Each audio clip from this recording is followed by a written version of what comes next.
Assalamualaikum warahmatullahi wabarakatuh. Perkenalkan, kami dari kelompok 2 yang terdiri dari Dani Ahmad Haidar, NIM 206, 121, 192, lalu Asmaunisa Arkhoni 206, 121, 195, dan yang terakhir Anas Khairul Wiguna 206, 121, 200 yang akan mempresentasikan tentang reading my morning and company.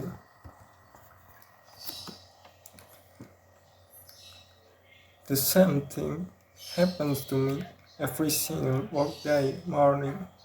I can't seem to get out of bed. When I hear the alarm clock ring, I imagine all kinds of possibilities, such as calling in sick or at least I'd be late. However, being a practical person, I somehow get out of bed and go to work. How do I do it? I have found a few solutions to my morning problem. First of all, I go to sleep early every weekday night, so that I will get plenty of sleep. Although most people only need 6 to 8 hours of sleep, I have found that 8 to 9 hours is better for me. When I get enough sleep, I feel relaxed and I'm even in a better mood. Secondly, I prepare everything the night before, such as making my lunch, sandwich, and putting out the clothes that I'm going to wear the next morning. However, there is always one thing that I leave for the morning. Taking a shower. My morning shower helps me wake up faster. Actually, the shower is the only thing I look forward to when I get up in the morning.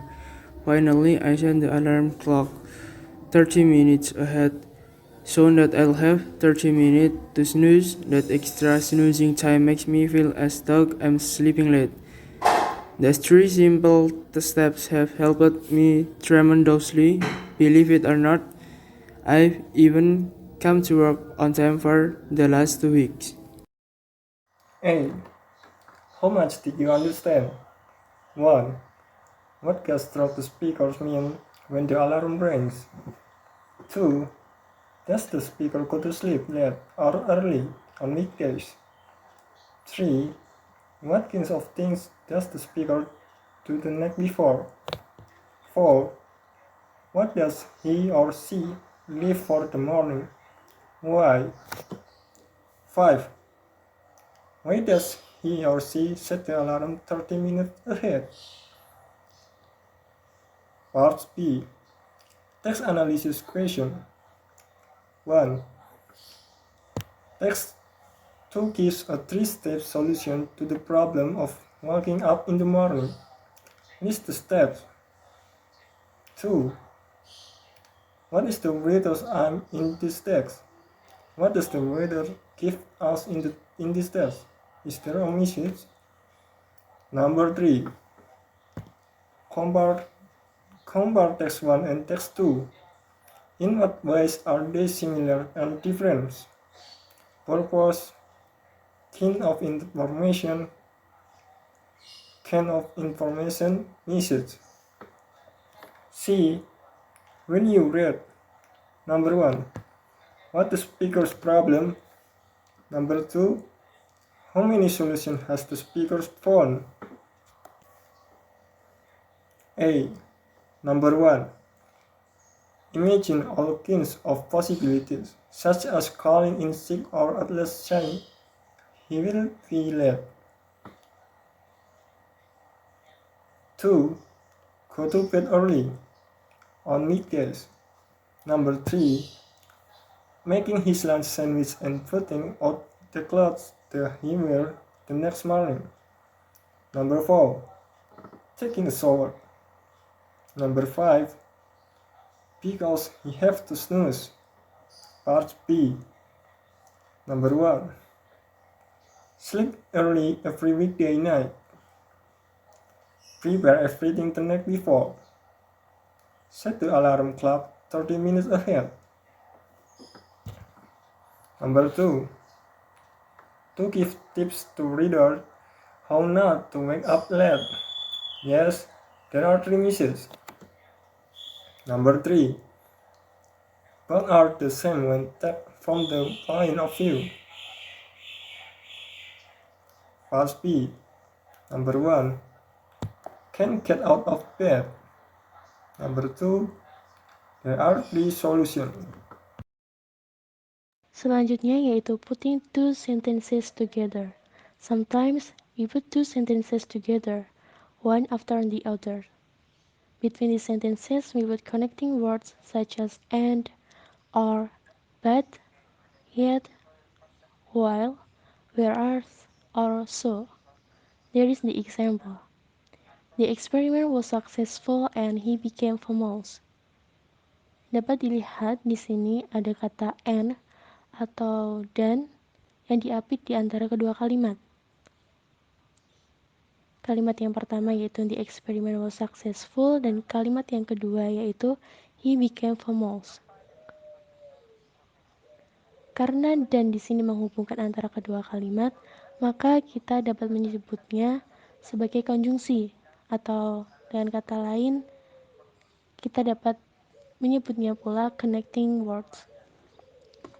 Langsung saja kita lanjut pada practice 6. Di soal yang kedua, these two events don't seem to be connected but they have a lot in common. Dapat dilihat di sini terdapat kata but atau tetapi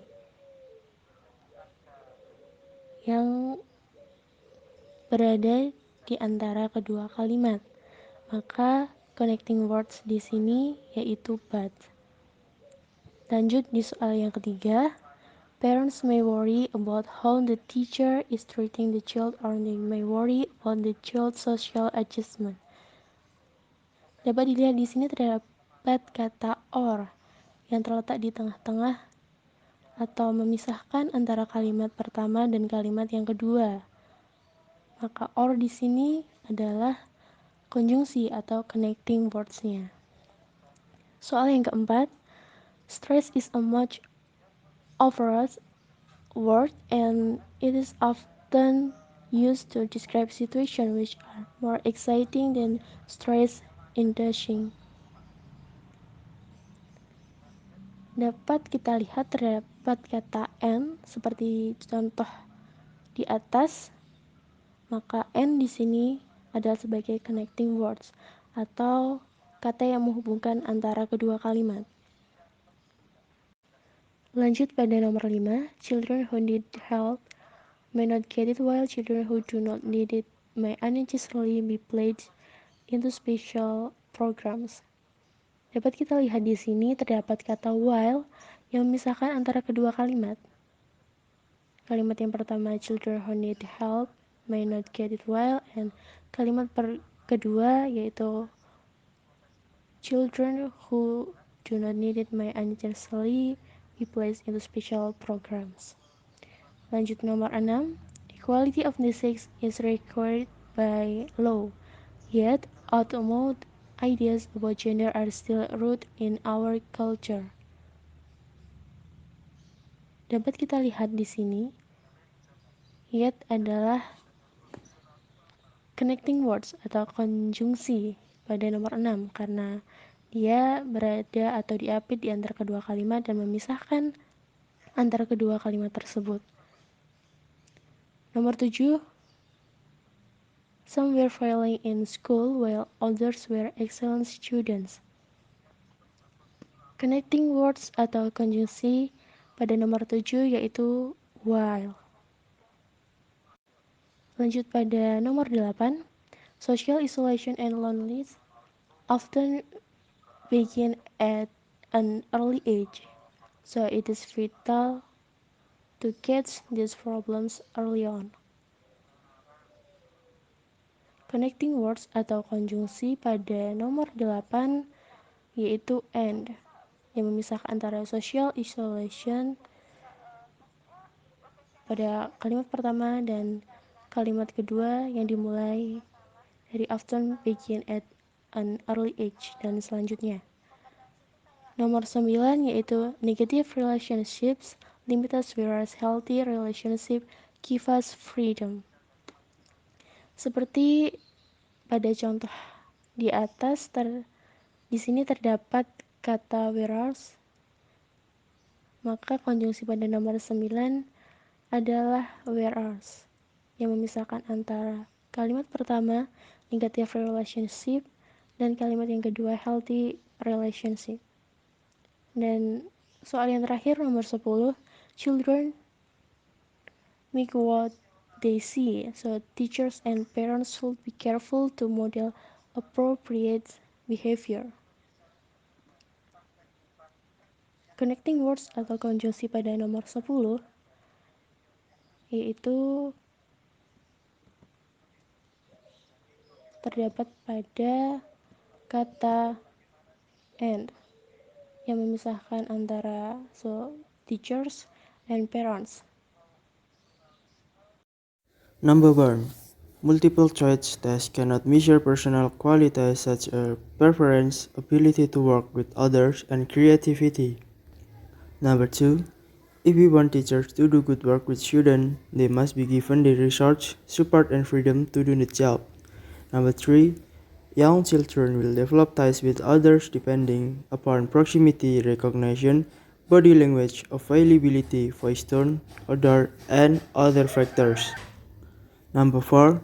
Teachers, parents, other adults, and older siblings should positively model appropriate behavior of affection, sensitivity, and cooperation. There are performances which are hard for a right-handed person to demonstrate to a left-handed child: throwing, pouring from a ladle with the lip on only one side, knitting, tying a tie or a bow, playing a stringed instrument, etc. Number 6. Research shows that people who create stress response, who choose to engage in what we might call exhilarating, adrenaline-pumping activities, and who go after challenge, cope much better in life.